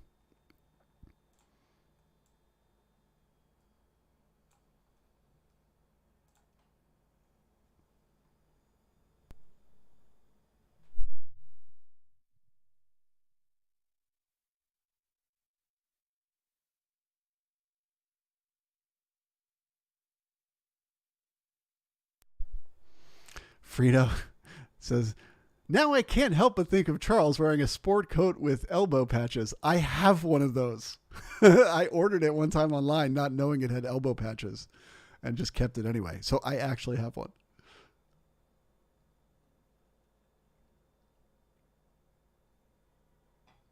Scooball says the value area is moving higher too. That's another great signal to have made note of.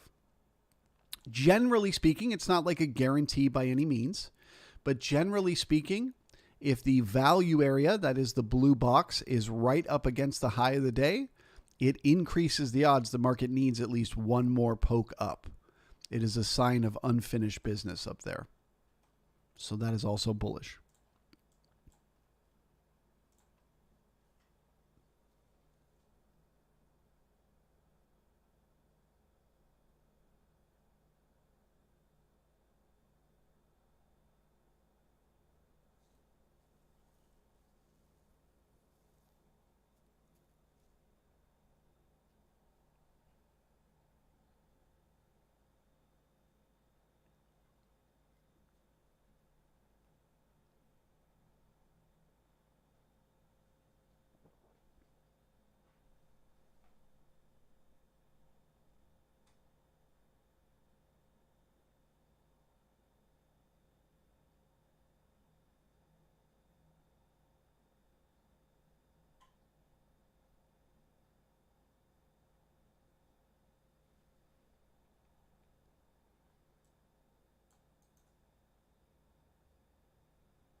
Nap says, let's go hold the initial balance high. The initial balance high is not really important to hold. What's important is the trend. Once you break that initial balance high, it's the lows that matter, holding those lows.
Dun dun.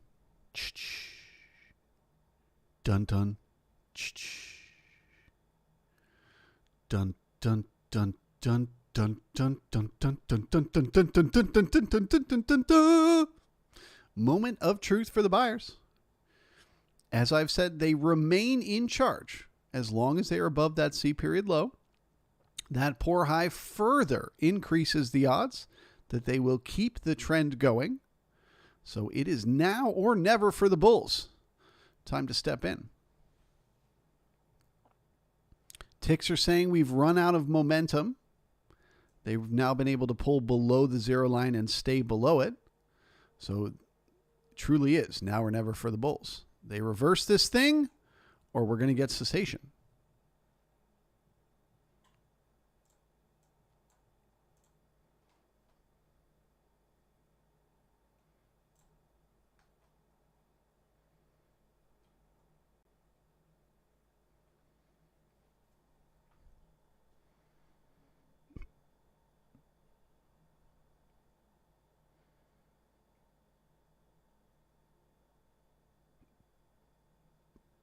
Also, if you were thinking about getting long, I don't give out trades, so I'm not doing that.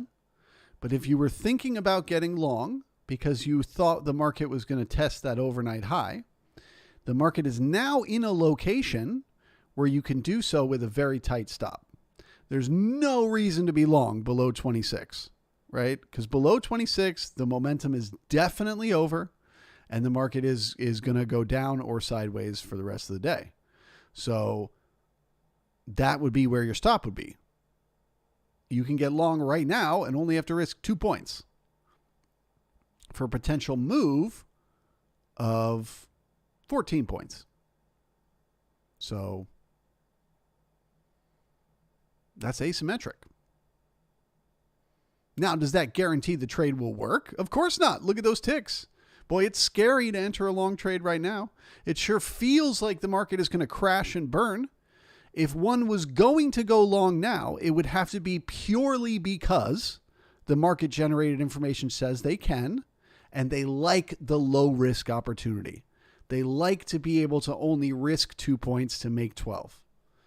And so that would be the reason to go long. Not because you feel confident, but because it's what the market generates. It's an opportunity the market's giving you. And nothing more than that. And if you get stopped out, who cares? Wait for the next opportunity. There'll be another one along shortly. That's just how I think about things anyway.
Tony says, if we drop below 26, meaning we get cessation of the trend, what comes next? That is harder to say. Okay. So once we get cessation, the market is in a tricky place. The highest probability is that we will just go sideways inside the overnight range. However, if we break the A period low, that could lead to a liquidation. So first off, let's not worry about it right now. Let's wait for cessation and we'll look at the market conditions when it happens and see what the market looks like. We may be all the way up here when we get cessation for all we know. You know what I'm saying? So let's wait. But yes, if we were to get cessation right now, it would be untradeable in my opinion.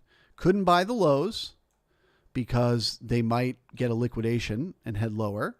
Couldn't sell the high because of the poor high. So there would be nothing to do if we got cessation. But again, we have not. We are still trending.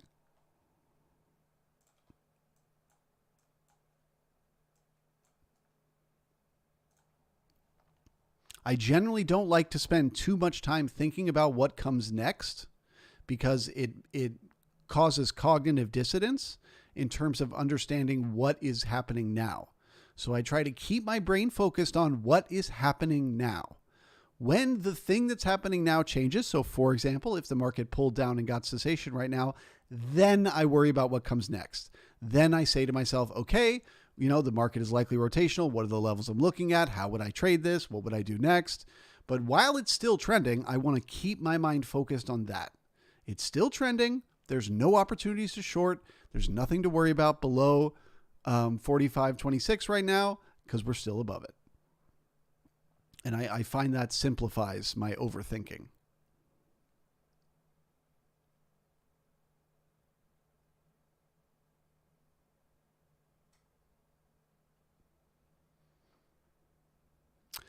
Joe, if there's a time delay, just refresh your screen.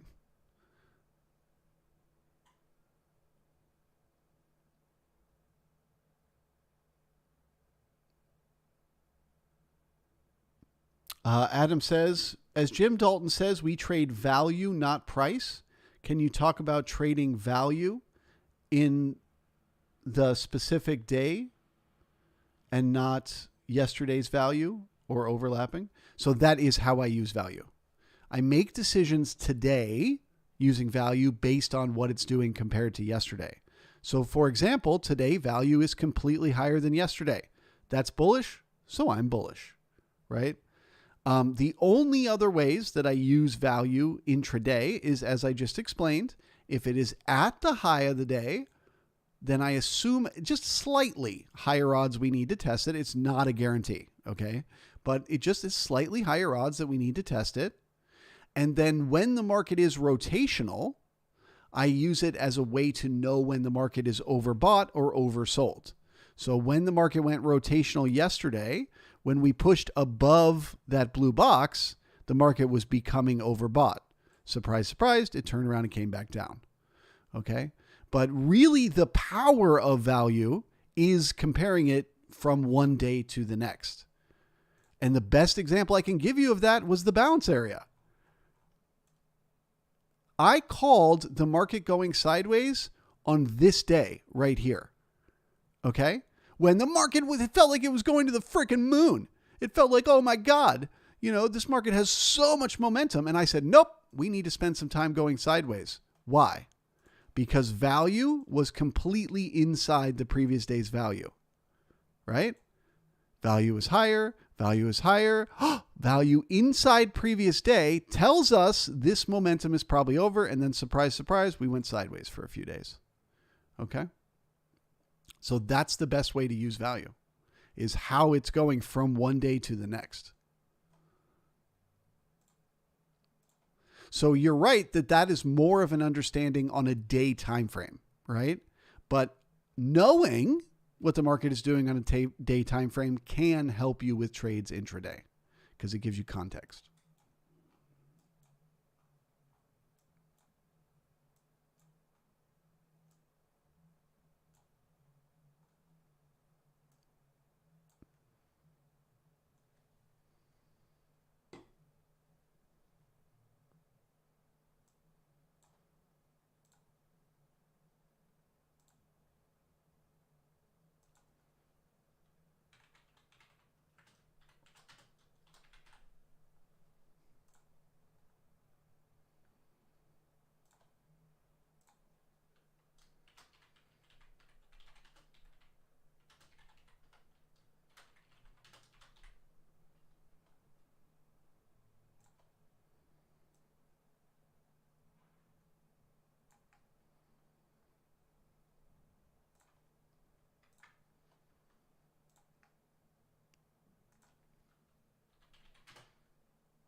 So NQ, very, very rotational right now.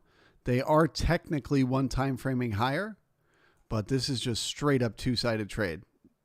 You get a bell-shaped curve, clear as the eye can see. So what does that mean? It means that technically it's bullish, technically it's trending, but the bulls barely have control. What it also means is if they can get that D period high, either now or in the E period, if they can get it above that C period high, there will be a short covering rally because there's a lot of sellers stepping in here. Stepping in the A period, the C period, and in the D period. And all those sellers are fixing to get squeezed if we break that C period high. So a little bit neutral here on the NQ. But the bulls could very easily get momentum if they get above that C. Get above 15,977.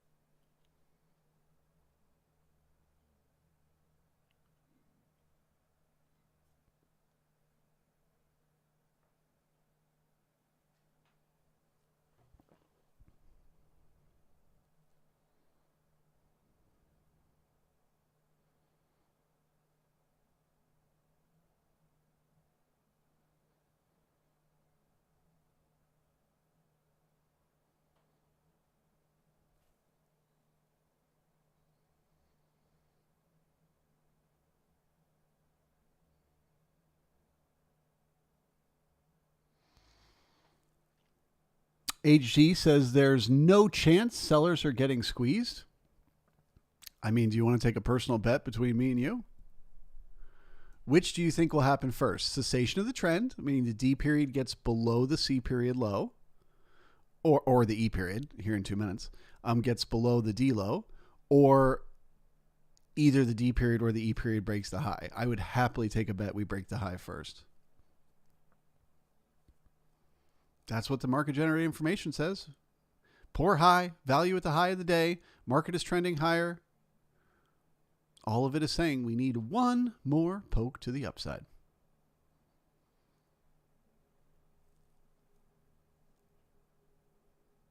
And that's all it would take to squeeze the sellers. Is just one little poke.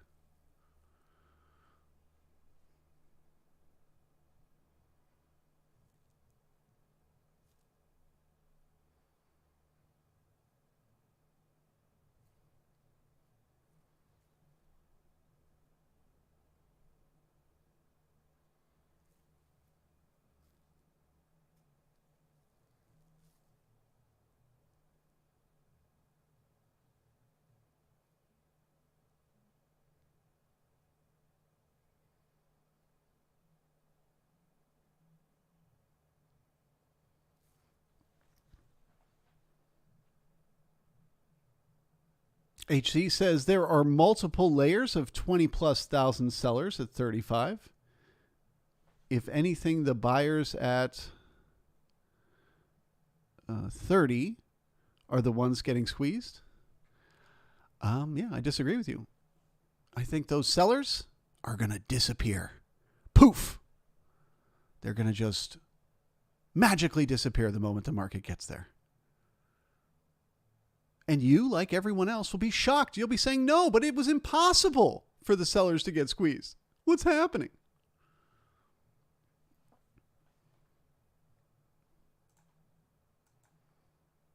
Okay, so we're now moving cessation up a whole point to the C period low. They got to hold that C period low to keep the momentum going.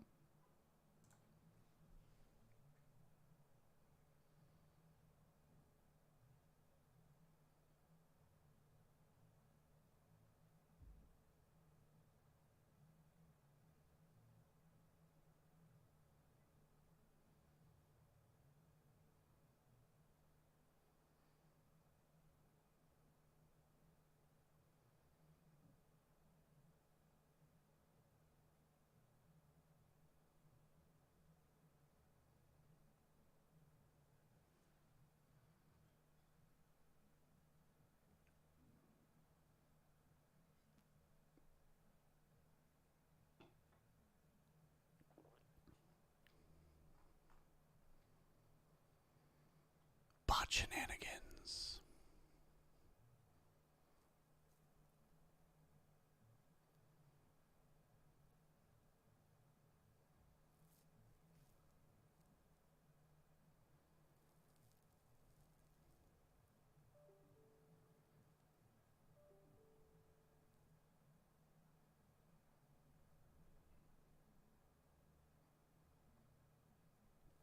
Dun dun. Dun dun.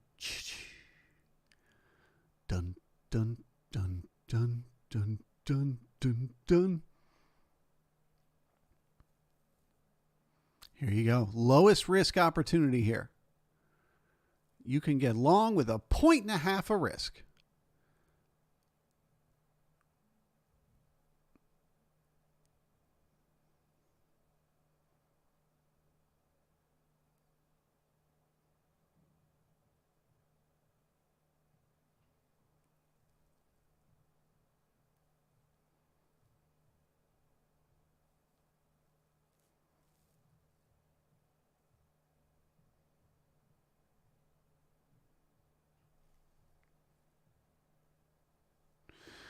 T says, why not the D low? It is the D low, but remember, cessation is a point below the D low. So it's 2 letters. So the E can come 1 letter below the D, that's okay. But if it gets 2 letters below the D, that's the end of the momentum. And we just go sideways from there.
There it is. Okay, cessation of the trend.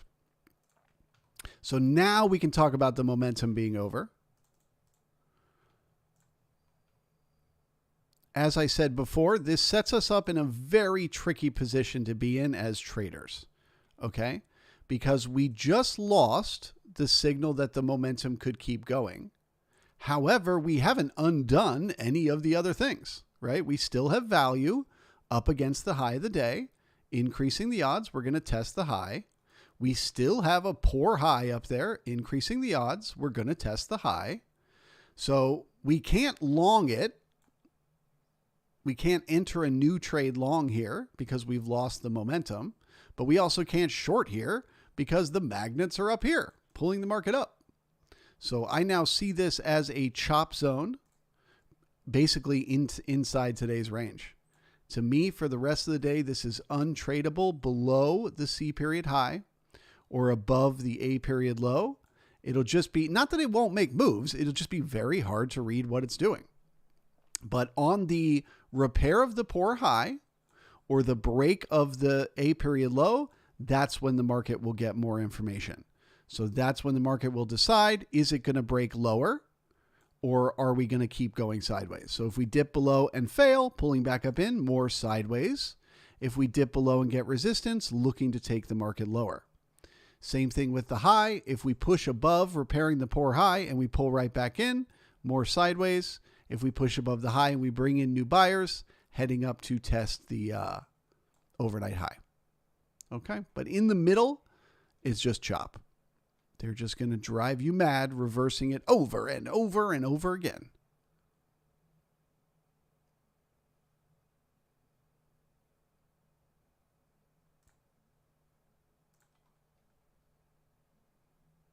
HZ, looks like you should have taken that bet. You would have been the winner.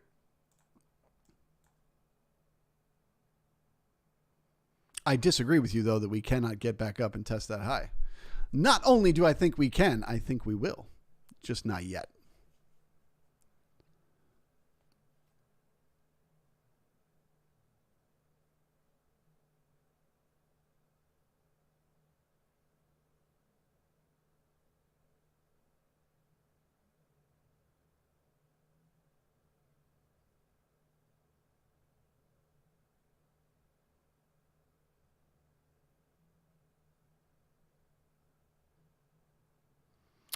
Tony says, take me down to liquidation city.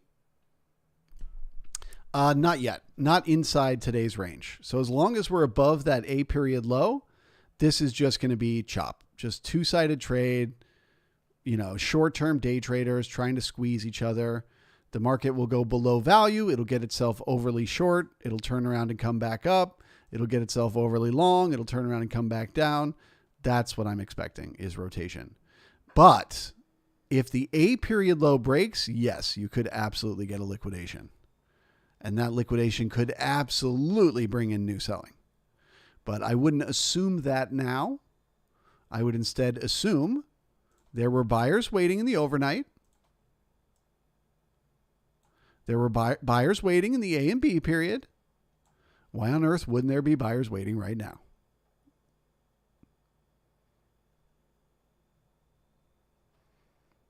Hence, rotation.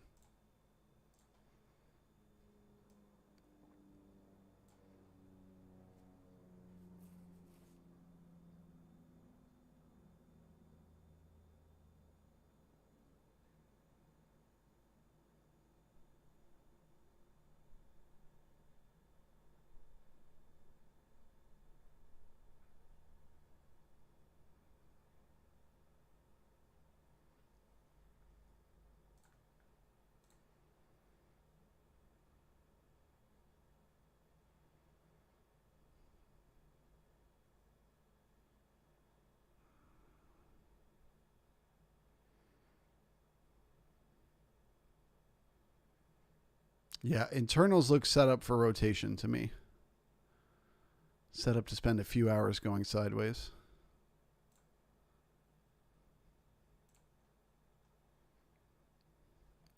All right, any final questions before I say goodbye? This is the end of the live stream. Speak now or forever hold your peace. Final questions for the pirate. Anything at all?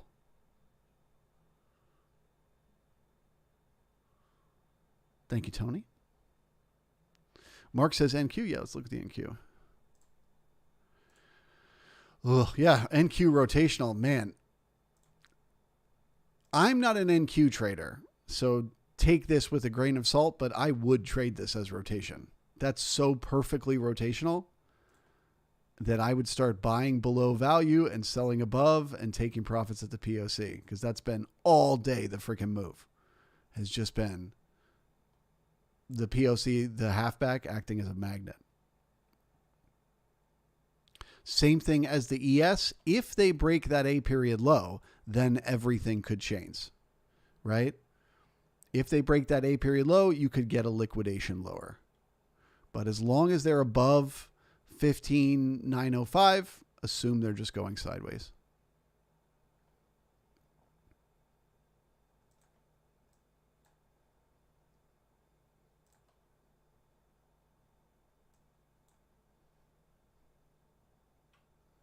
I know it doesn't feel bullish, but this is actually bullish on a day time frame. Because again, higher highs and higher lows, value is higher, and we're spending all our time and bringing in all our volume above yesterday's range. So as long as they do keep going sideways inside this range, it's bullish for continuation tomorrow.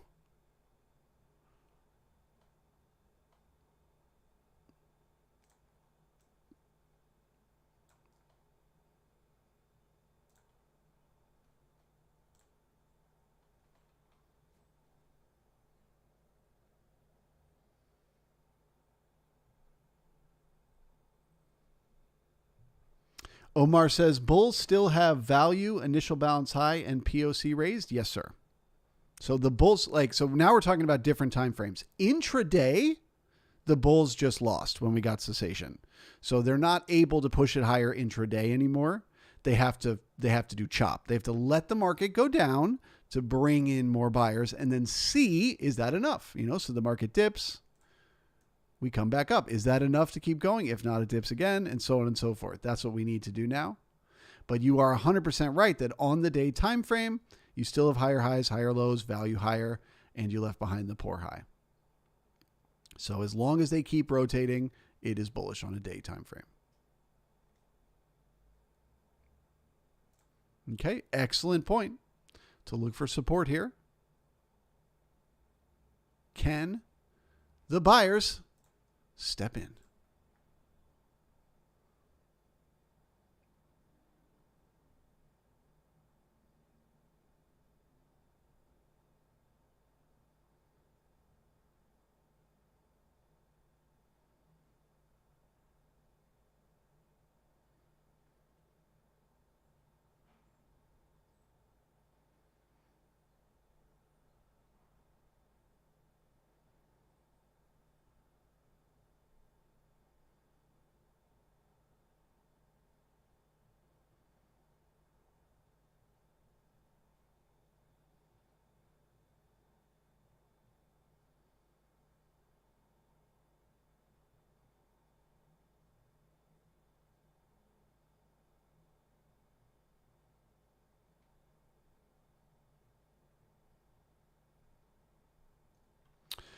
Peter says, regarding the NQ, you are wrong. No matter if the day is rotational, it first needs to meet the average daily range, which is 150 points.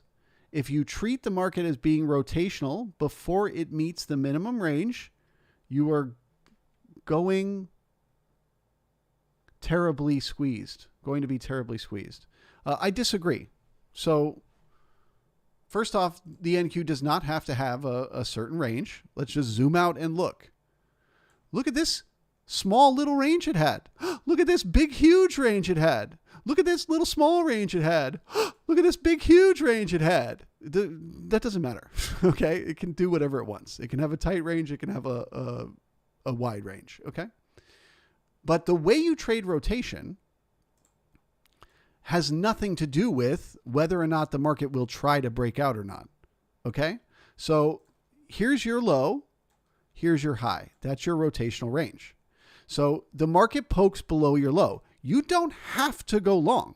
There's no law that says one has to buy the market here just because it's rotational. But you can. If it dips below that A period low and it comes back up, the probability favors that it's heading to the POC. So you absolutely can buy it, but you don't have to. You could choose not to. Same thing with the high. If it pushes above there, you could choose to short it to come back down, but you don't have to. So how can you lose money if you don't have to take a trade? Does that make sense? Seeing a market as rotational is one piece of data to take into account. You then add other pieces of data. If you think the market needs a larger range, if you think the market has to do a 150-point range, fine, take a trade for it. But I'm telling you, if you're below the POC, you're better off going long. And if you're above it, you're better off going short. Now, if this is too close because you think it needs to dip down to here, great. Don't put a buy order in there. Put your buy order in down there. I don't care. But just recognize that when you're below the fairest price, the best trade is a trade back to it. When you're above, the best trade is a trade back to it. That is all seeing the market as rotational is. It just switches your bias from trending, from thinking the market is going straight in one direction, to seeing the market as going two directions. Okay? So there's your example right now. You could have bought anywhere below value, and right now you can move your stop up to the bottom of the value area, because once you re-enter value, you should be able to get back to the POC. So anywhere you bought below value was a profitable trade at this moment right now. You're in the green. Okay? I believe that will keep happening again and again and again. Now, if they break the A period low and they get new selling, well, then it's not rotational anymore. It's a breakout. It's a different market that's doing a different thing, and we treat it differently. But that's not what's happening right now. Right now, the market is rotational. And so I will assume it is going to rotate until I see that breakout, until I see confirmation that something different is happening. I really want to emphasize these things, the way I read the market, the way I read the two-way auction process. It does not work 100% of the time. Okay? There's no guarantees. But what it will do is give you a significant edge to not be in bad trades, to not be in trades that don't make sense and won't work. And it'll give you an opportunity to get into trades at the best possible location.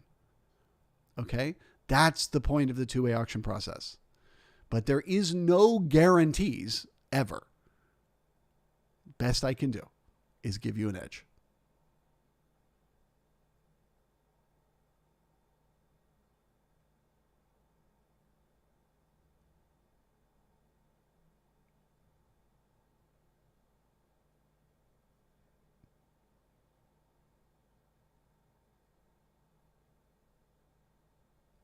All right, guys. With that, I will say goodbye. I consider that low on the E period low here on the NQ to be poor. So just like we talked about with the high on the ES, that creates a magnet on that poor low, increasing the odds that the market will come back to repair it. However, I will not be bearish just on the repair, just on it poking below. Only if we get new sellers down there do I become bearish. Happy trading. Members of the brigade, we will see you tomorrow morning. Thank you very much, and I do hope you sign up for the workshop. I promise you, it is worth way